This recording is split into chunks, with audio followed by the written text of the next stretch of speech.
Captain Jake Carter leaned back in his chair, the low hum of the Courage's engines vibrating through the floor beneath his boots.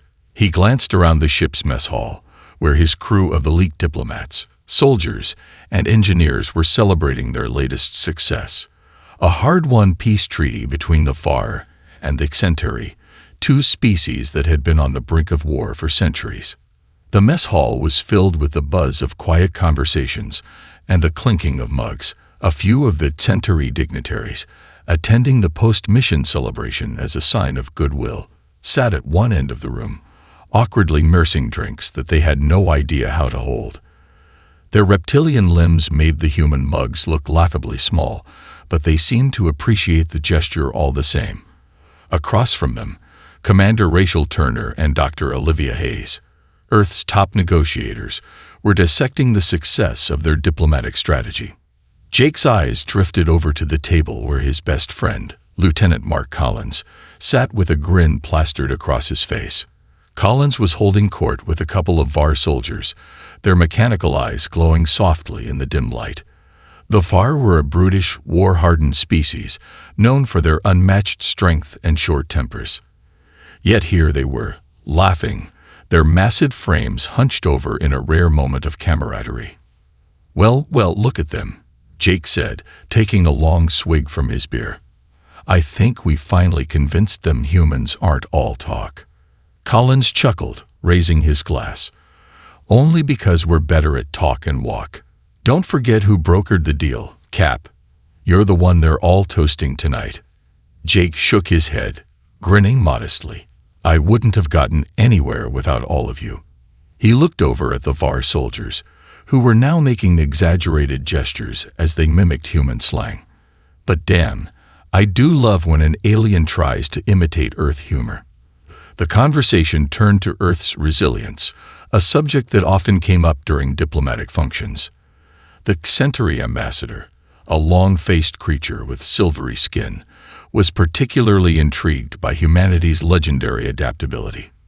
"Your species," the ambassador said, his voice lilting in that strange, musical way, "has an uncanny ability to survive, even thrive, under the most extreme conditions. You have a talent for overcoming adversity that I haven't seen in any other species." Jake smirked, not one to shy away from a challenge. "We do like to think we're a little tougher than most. You give us a challenge, and we'll figure out a way to beat it. Simple as that." The ambassador raised an eyebrow. "And what do you do when there's no way to win? How do you react then?" Jake paused. He took another swig of his beer, thinking about the many impossible situations the crew had faced over the years. "Then you make a way. You figure it out, or you don't stop trying until you do." The Centauri leaned back, studying Jake's face. "Yes, there is an old saying in our culture. If the mountain is too high, you build a ladder." Jake, his mind already shifting gears, grinned widely. "Well, if that's the case, then here's mine. Humans can survive anything. Hold my beer." It was a throwaway remark, made in good fun. But the reaction was instantaneous. The room fell silent, the air thick with tension. Every alien at the table froze, their gazes shifting to Jake with expressions ranging from mild confusion to outright fear. Jake, oblivious to the shift, leaned back and took another sip, but it was then that he saw the reactions from the Centauri and VAR, eyes widening, fingers trembling. There was something in the air now, something that made the hair on the back of his neck prickle with discomfort. The moment passed quickly, and the room awkwardly returned to conversation. But Jake couldn't shake the feeling that something had just changed. Something big. A voice in the back of his head whispered, "You may have just done something much bigger than you realize." On the far side of the galaxy, a network of alien factions, the Galactic Council, monitored every broadcast and transmission that passed through their space. The Council was an uneasy alliance of dozens of species, each with their own agendas, but united by a single mission: maintain the delicate balance of power across the stars.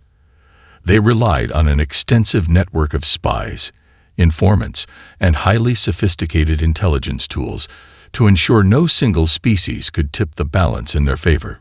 And when Captain Jake Carter's boast reached them, his offhand remark about humanity surviving anything, their systems went into full alert. The phrase, "hold my beer," was an ancient one, known only to a select few races, each with its own interpretation of its meaning. For most species, it was just a colloquialism, an expression of confidence, maybe even arrogance. But for the Galactic Council, it was more than that. It was a warning. Long ago, an old forgotten human-like race called the Vesters had used the phrase in a similar context. What followed was a period of unchecked expansion, destruction, and chaos that nearly shattered galactic peace.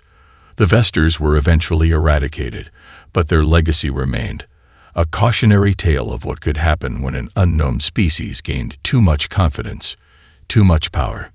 The Council's most secretive body, the High Tribunal, gathered in a massive chamber beneath the surface of a cold, desolate moon, its walls lined with the most advanced surveillance technology in the galaxy.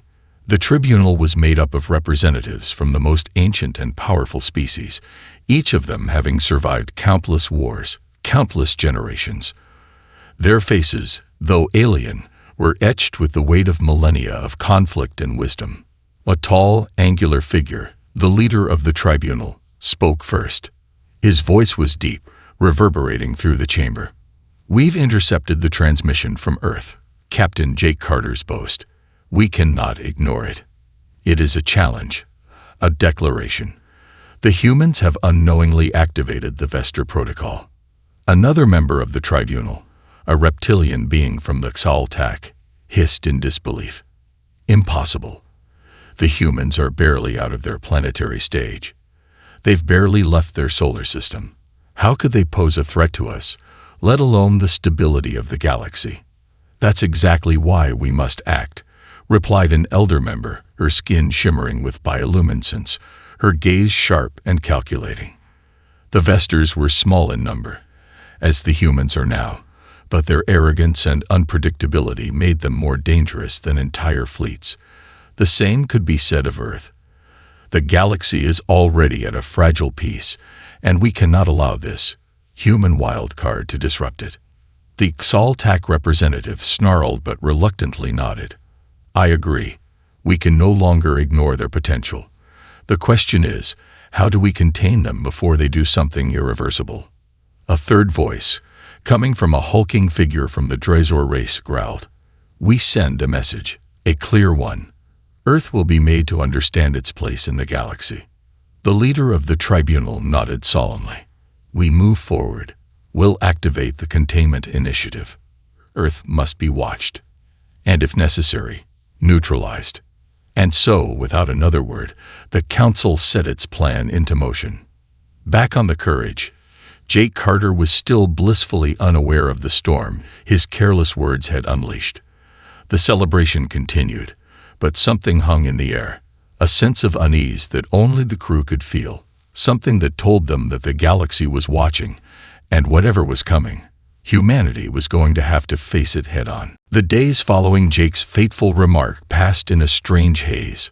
The crew of the Courage felt the weight of the galaxy's watchful eyes upon them, though no one dared to speak it aloud.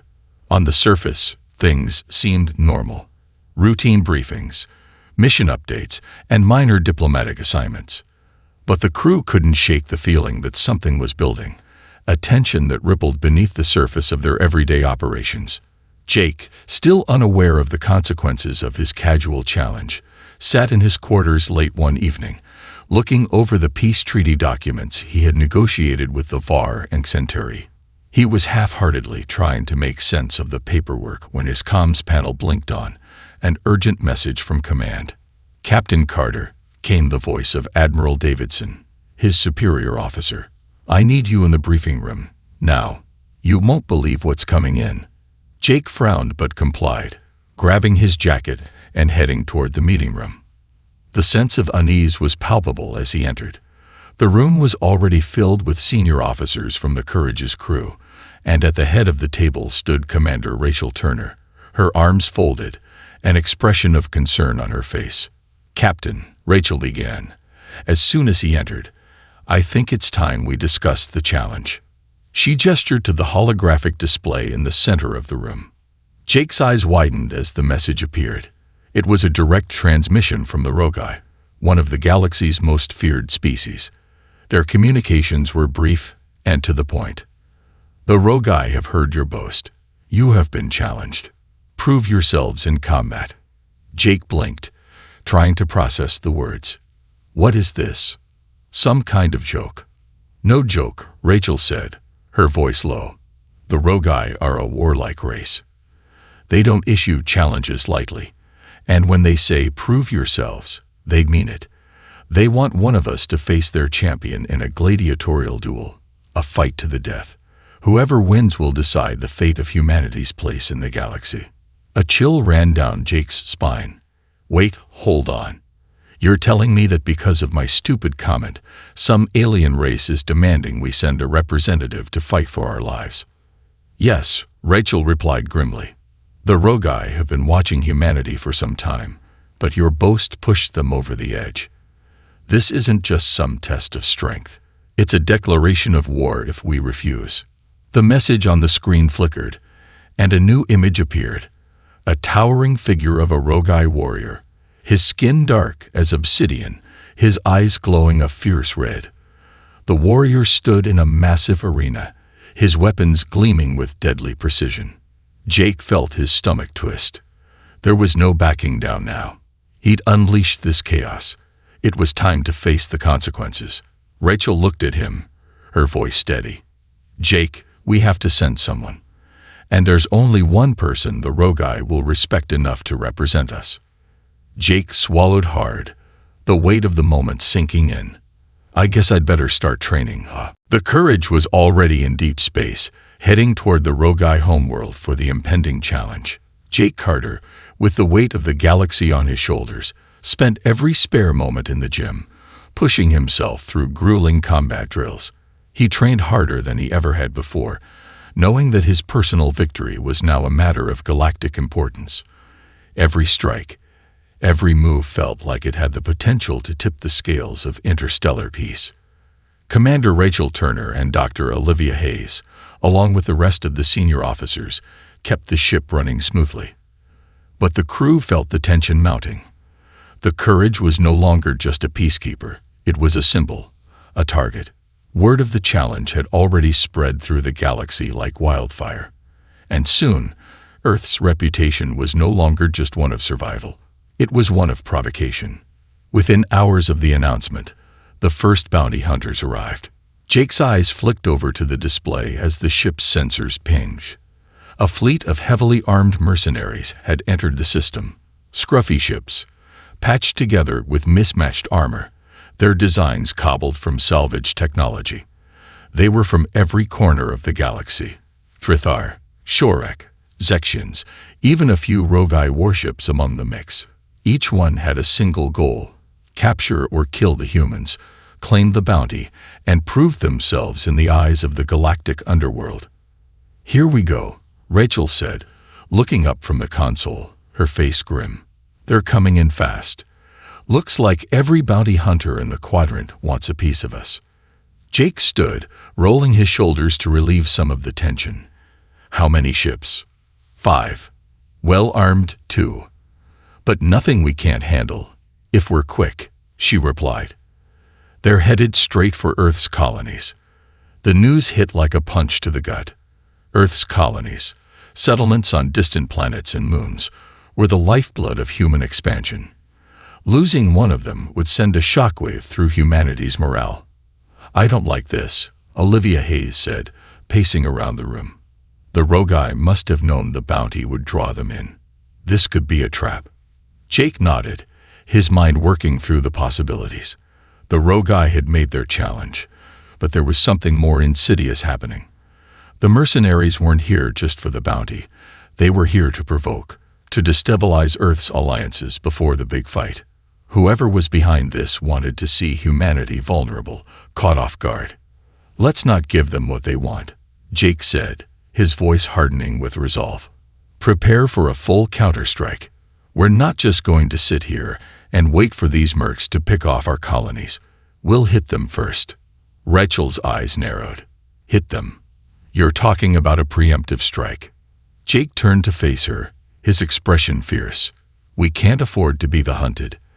These mercs don't know it yet, but the Courage has a few tricks up its sleeve. We'll use their arrogance against them. The next few hours passed in a blur of activity.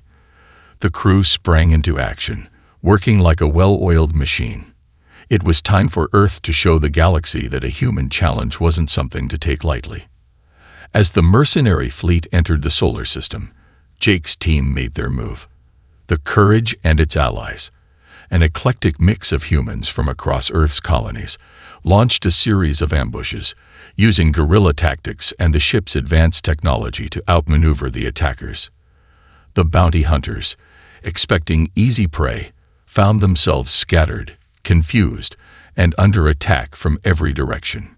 Jake smirked as the first mercenary ship went down in flames. This time, they wouldn't be underestimated. The victory against the bounty hunters did little to quell the rising tide of hostility. Word of humanity's unexpected success spread fast, rippling through the galaxy like a shockwave. Earth, once considered a backwater, insignificant planet, had now proven itself a formidable force. But that only made humanity more of a target. In the days following the ambush, the Courage was called back to Galactic Council space under urgent orders. Jake and his crew received a transmission from the Zorath Empire, one of the oldest and most powerful civilizations in the galaxy. The Zorath were renowned for their extravagant displays of power, and their demand, really was unlike any other. A grand tournament, known as the Tournament of the Gods, was to be held in just a few weeks. The Zorath had invited Earth to send a representative to participate. This wasn't just any competition.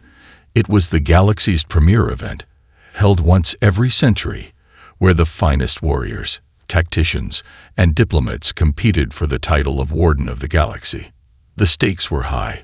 The winner would gain control over a vast network of ancient, powerful artifacts, relics capable of altering the course of entire civilizations.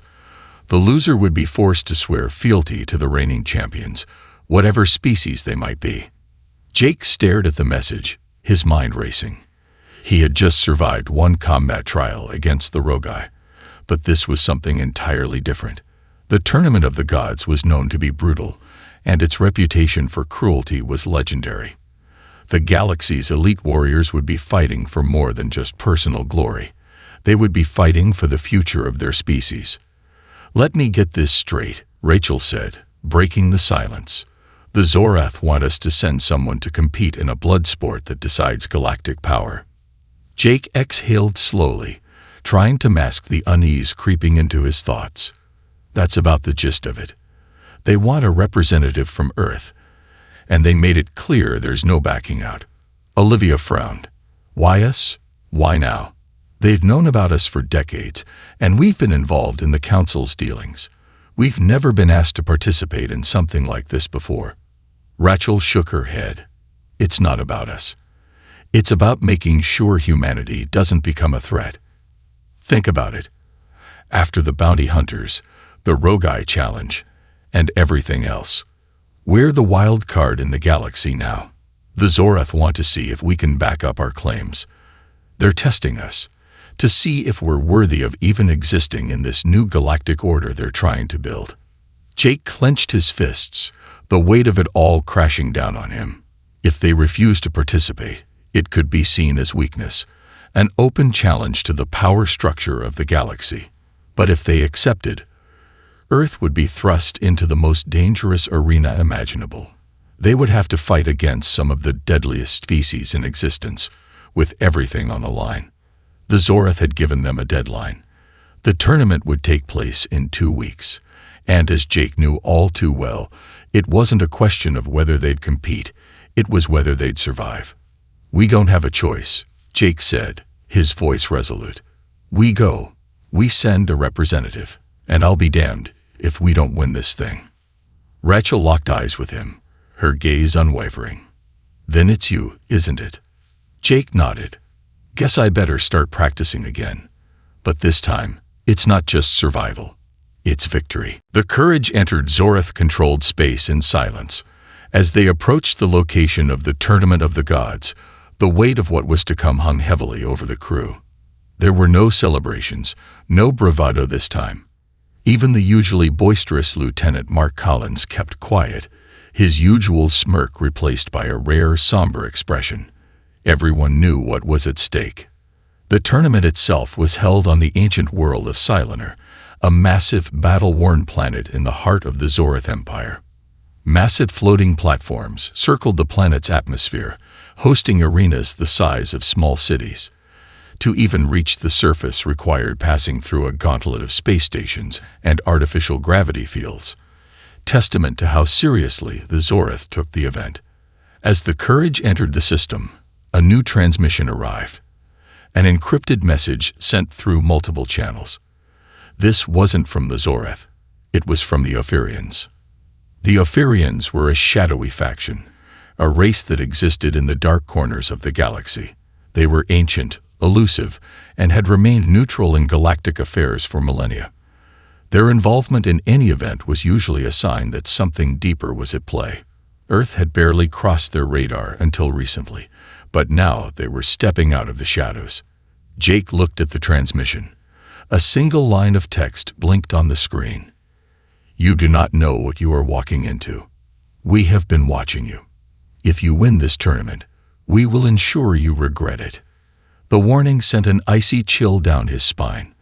The Ophirians were known for manipulating events from behind the scenes, controlling factions and empires with whispered deals and shadowy tactics. But why target Earth now? What does this mean? Olivia asked, her voice tight as she read the message over Jake's shoulder. Rachel stepped forward, her jaw clenched. "It means we've been noticed, and the Ophirians are no friends of ours. They'd been manipulating galactic politics for centuries. If they decided to step in now, it's because they see Earth as a threat." "But we're just entering the tournament," Jake said, trying to wrap his head around it. "We haven't done anything yet." "That's the problem," Rachel said, her eyes narrowing. "You might have just become a pawn in a game bigger than you can imagine." As the Courage began its descent toward Silenar, the crew gathered in the briefing room for one final meeting before the tournament began. Jake's mind was a swirl of strategies and possibilities. The Ophirians had a reputation for subtly destroying those they saw as a threat, often using their vast network of spies and mercenaries to make sure that victory came at a steep price. "All right," Jake said, his voice steady but intense. "We go in, we win. But keep your eyes open. The Ophirians may have just thrown a wrench in the works, and we don't know what kind of game they're playing. The tournament is a test, but we're not just fighting for survival anymore. We're fighting to keep control of our own destiny." There was a pause as the weight of his words settled in. Then Rachel spoke, her tone resolute. "We've already shown the galaxy what humanity can do. Now we show them we don't back down, not even from a shadowy faction like the Ophirians." Jake nodded. "Exactly. This isn't just about me anymore. It's about Earth. And if the galaxy's going to treat us like a threat, we might as well start acting like one." The Courage made its final approach to Silenar, the planet's surface covered in sprawling arenas that stretched into the sky like colossal monuments to war. Jake Carter's stomach tightened as he gazed at the Grand Colosseum in the distance, its shape a blend of ancient architecture and advanced alien technology. Massive force shields surrounded the stadiums, protecting the spectators and ensuring that no combat spilled into the rest of the planet. The air shimmered with an electric energy, and the weight of history seemed to press down on him. "This is it," Rachel said quietly as she stood beside Jake in the observation room. "You ready for this?" Jake exhaled, trying to ignore the fluttering in his chest. "As ready as I'll ever be. But I've got a bad feeling about this place. The Zorath don't just invite anyone to these tournaments. They've chosen me for a reason." Olivia, looking over her tablet, glanced up. "And that reason might not just be your ability to fight. We're not here for sport, Jake. The stakes are higher than we thought." The Ophirian's warning still echoed in his mind. The shadows of their power were vast, but Jake refused to let fear control him. He had made a promise to his crew and to Earth: victory, no matter what the cost. "We can deal with the Ophirians later," Jake said, voice firm. "Right now, we're here for one reason: to show the galaxy what humans are capable of." The Courage touched down on Silenur's surface, and Jake, fully geared for combat, disembarked with his crew. They were led through the crowded streets of the tournament grounds, past booths selling exotic weapons and alien relics. The air was thick with the smell of strange spices, the murmur of countless species, and the heavy atmosphere of impending violence. Fighters from across the galaxy were already warming up in various arenas, each one preparing for a challenge that would test their every limit.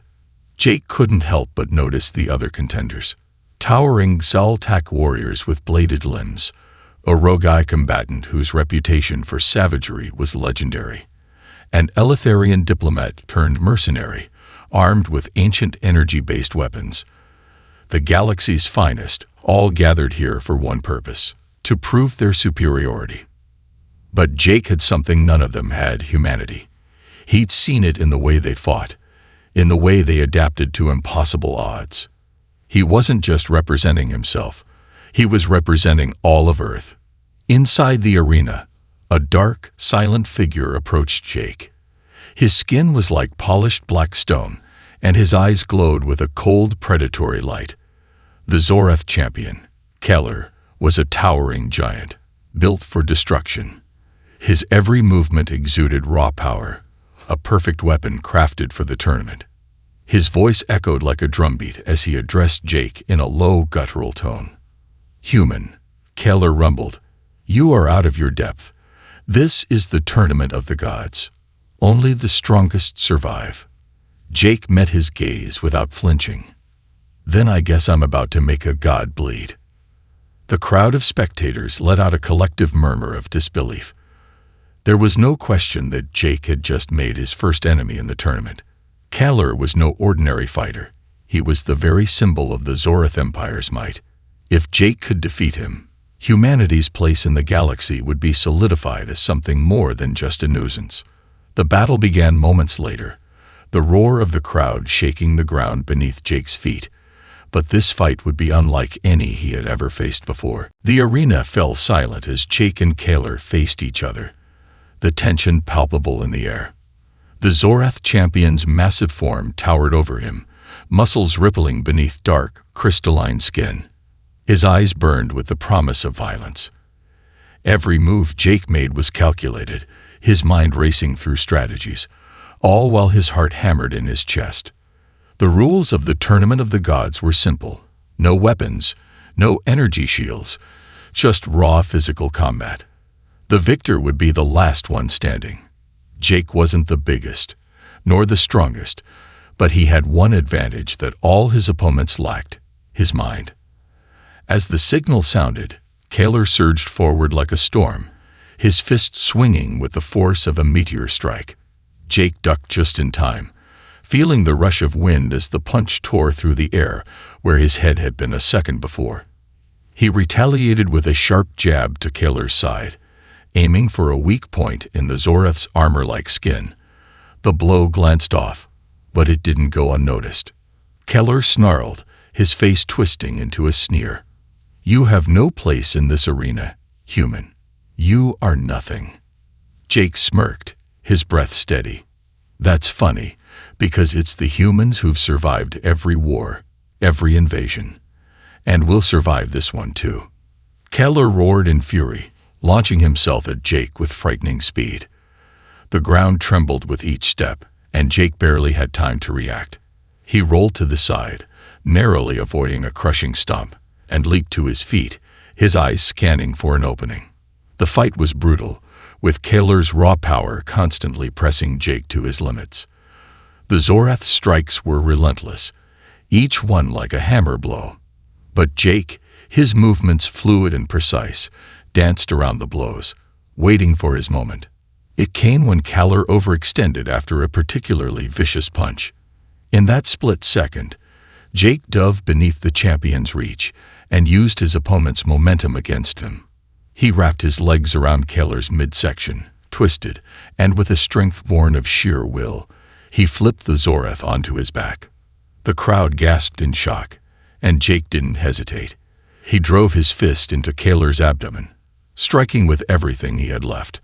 A sickening crack echoed across the arena, and Kaler let out a strangled roar as he struggled beneath Jake's weight.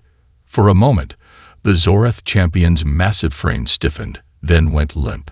Jake stood over him, chest heaving, every muscle screaming in protest. He had done it. He had beaten Kaler. The arena erupted into deafening applause, a roar that rattled the air itself. The Zoreth spectators, usually known for their stoic silence, were now on their feet, cheering, stunned by the unprecedented defeat. But Jake barely heard them. His vision blurred with exhaustion, and his body felt like it was on fire. He had won, but the cost was steep. As Kaler lay unmoving, a Zoreth emissary approached, holding out a symbol of victory, the sigil of the Warden of the Galaxy. Jake took it, his hand shaking as he accepted the weight of what it represented. The galaxy was watching, and humanity had just claimed its place. But as Jake raised the sigil high, something flickered at the edge of his consciousness, a movement in the shadows, a figure cloaked in darkness, watching from above. The Ophirians had warned him. Winning the tournament wasn't the end. It was only the beginning.